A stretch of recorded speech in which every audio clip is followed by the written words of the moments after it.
Hello जय हिंद साथियों, स्वागत है आप सभी का सत्या एक्सीलेंट यूट्यूब चैनल पे। साथियों, ये जो पेपर है इलेक्ट्रीशियन थ्योरी का पेपर है, सेकेंड ईयर के जितने भी छात्र इस बार एग्जाम देने वाले हैं उनके लिए मैं यहाँ पर लेके आया हूँ मॉडल पेपर। और ये जो मॉडल पेपर है मोस्ट इंपॉर्टेंट क्वेश्चन है जो कि मैंने यहाँ पर कवर किया है। तो जितने भी छात्र इस वीडियो को देख रहे हैं मैं उनसे रिक्वेस्ट करूँगा कि आप इस वीडियो को कंप्लीट देखिएगा।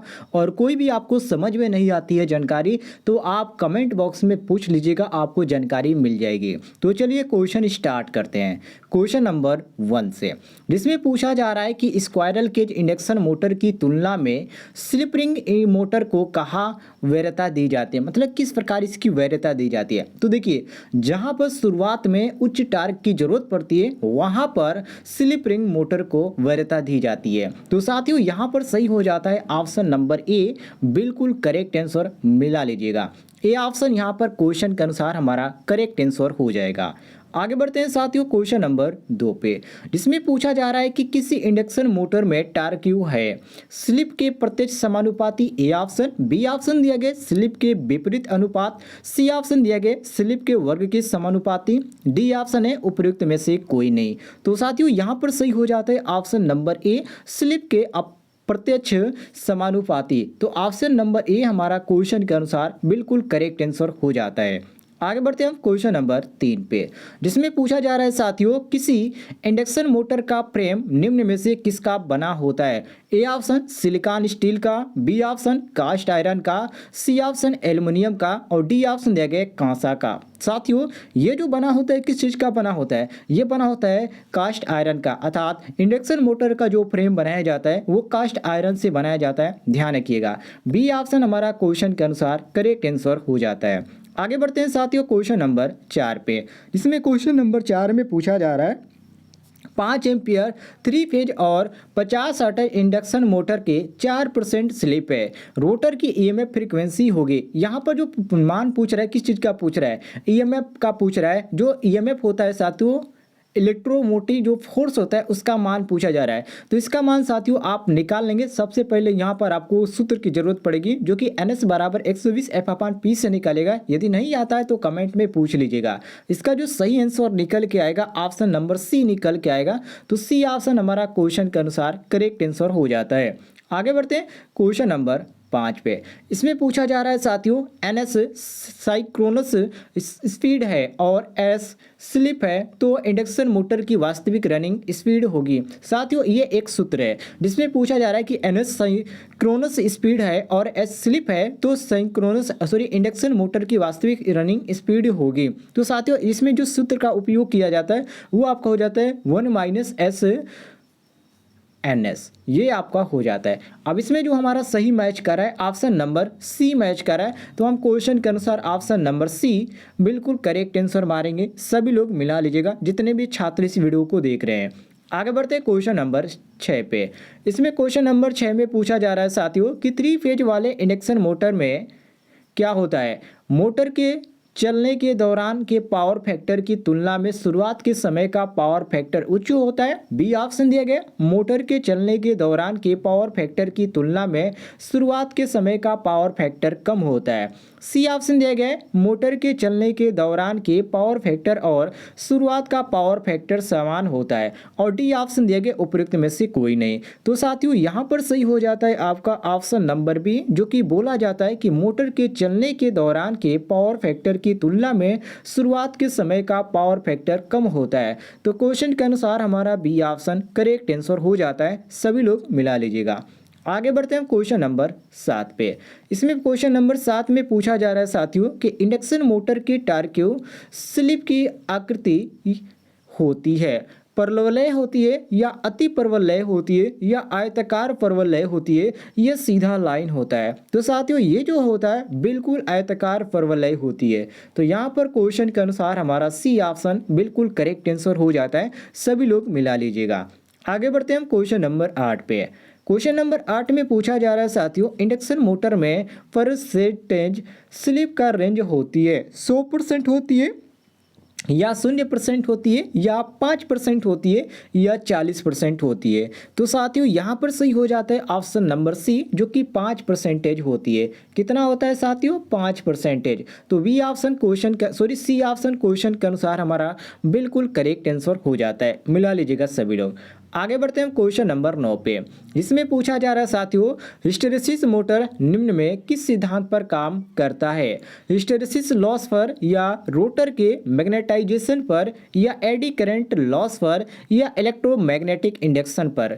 तो साथियों ये जो वर्क करता है एडी करंट लॉस पर, ये सिद्धांत पर ये कार्य करता है। इस चीज को मिला लीजिएगा। तो ये आपका सही हो जाता है क्वेश्चन के अनुसार ऑप्शन नंबर सी बिल्कुल करेक्ट आंसर। सभी लोग यहाँ पर मिला लीजिएगा।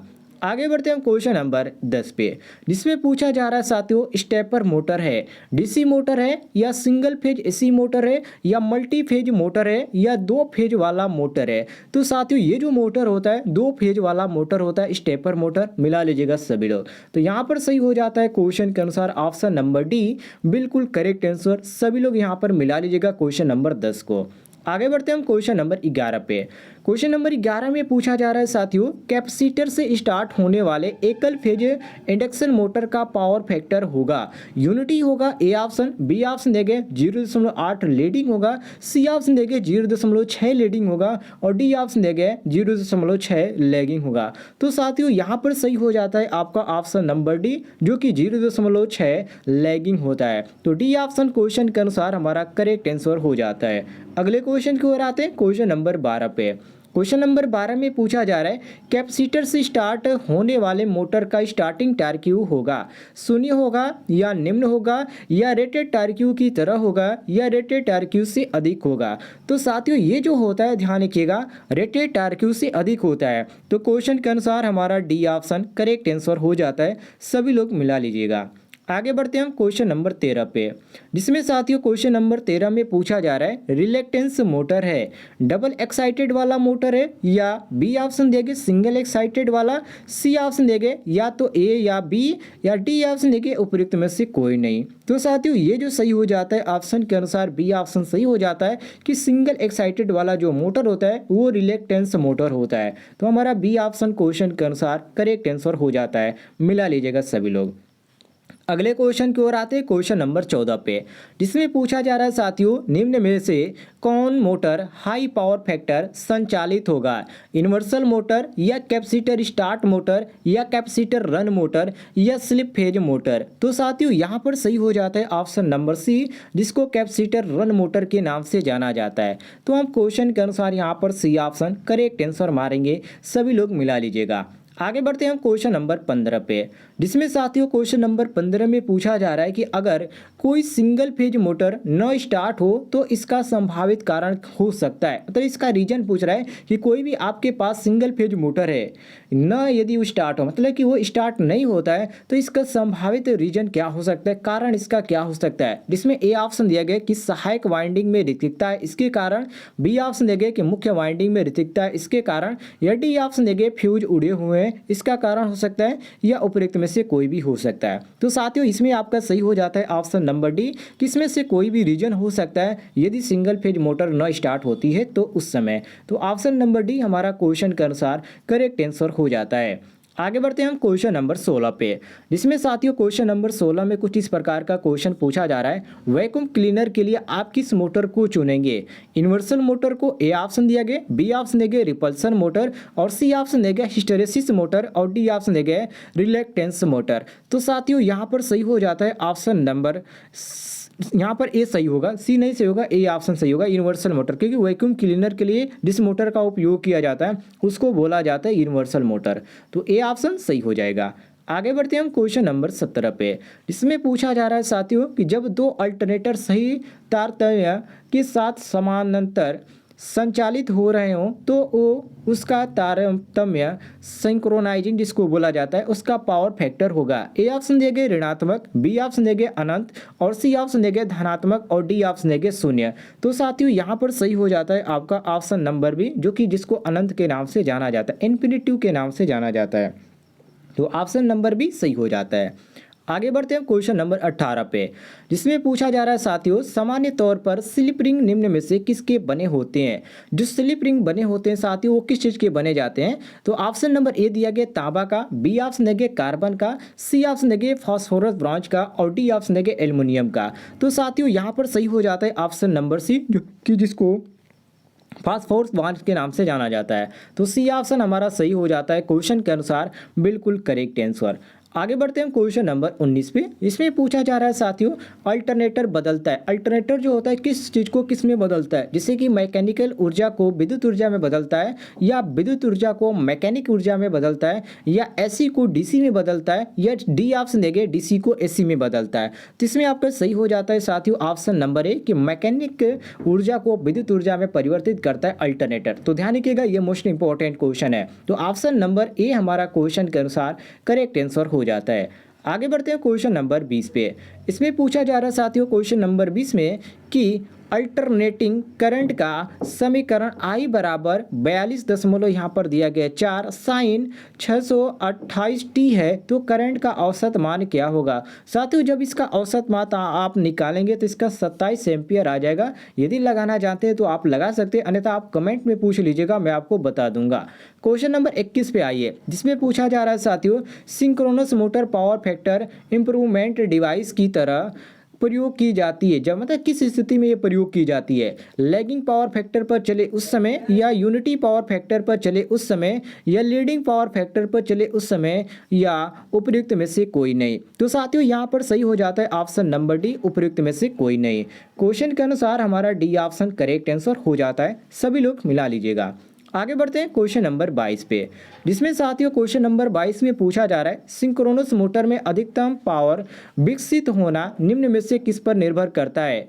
केवल रोटर के उत्तेजना पर, ए ऑप्शन दिया गया, बी ऑप्शन है कपलिंग कोण के अधिकतम वाल्व पर, सी ऑप्शन है केवल आपूर्ति वोल्टेज पर, और डी ऑप्शन है रोटर के उत्तेजना आपूर्ति वोल्टेज और कपलिंग कोण के अधिकतम वाल्व पर। तो साथियों यहाँ पर सही हो जाता है ऑप्शन नंबर डी, जिसको बोला जाता है रोटर के उत्तेजना आपूर्ति वोल्टेज और कपलिंग कोण के अधिकतम वाल्व पर। तो डी ऑप्शन हमारा सही हो जाता है क्वेश्चन के अनुसार, बिल्कुल करेक्ट आंसर मिला लीजिएगा। आगे बढ़ते हैं क्वेश्चन नंबर 23 पे, जिसमें साथियों क्वेश्चन नंबर 23 में पूछा जा रहा है, सिंक्रोनस मोटर के फील्ड के उत्तेजित होने की दशा में पावर फैक्टर होगा। ए ऑप्शन देंगे लीडिंग होगा, बी ऑप्शन देंगे लैगिंग होगा, और सी ऑप्शन देंगे शून्य होगा, और डी ऑप्शन देंगे यूनिटी होगा। तो साथियों यहाँ पर सही हो जाता है आपका ऑप्शन नंबर बी, जो कि लैगिंग होगा। ध्यान रखिएगा बी ऑप्शन आपका क्वेश्चन के अनुसार बिल्कुल करेक्ट आंसर हो जाता है। अगले क्वेश्चन की ओर आते क्वेश्चन नंबर 24 पे, जिसमें साथियों क्वेश्चन नंबर 24 में पूछा जा रहा है, किसी सिंक्रोनस मोटर में आमतौर पर डैम्पिंग वाइंडिंग का प्रयोग निम्न में से किस लिए किया जाता है। जैसे कि आप यहाँ पर ऑप्शन देख सकते हैं, आपको पहला ऑप्शन देखने को मिल जाता है केवल टॉर्क्यू को स्टार्ट करने के लिए, बी ऑप्शन देंगे शोरगुल स्तर को कम करने के लिए, और सी ऑप्शन देंगे एडी करंट को कम करने के लिए, और डी ऑप्शन देंगे हीटिंग को रोकने और टॉर्क्यू को स्टार्ट करने के लिए। तो साथियों यहाँ पर सही हो जाता है आपका ऑप्शन नंबर डी, जो कि हीटिंग को रोकने और टॉर्क्यू को स्टार्ट करने के लिए इसमें प्रयोग किया जाता है। सभी लोग ध्यान दीजिएगा, तो ये आपका सही हो जाता है ऑप्शन के अनुसार, डी ऑप्शन बिल्कुल करेक्ट आंसर। आगे बढ़ते हैं क्वेश्चन नंबर 25 पे, जिसमें साथियों यहाँ पर क्वेश्चन नंबर 25 में पूछा जा रहा है, किसी सिंक्रोनस मोटर के स्टार्टर में बैक ईएमएफ की स्थापना निम्न में से किस पर निर्भर करती है।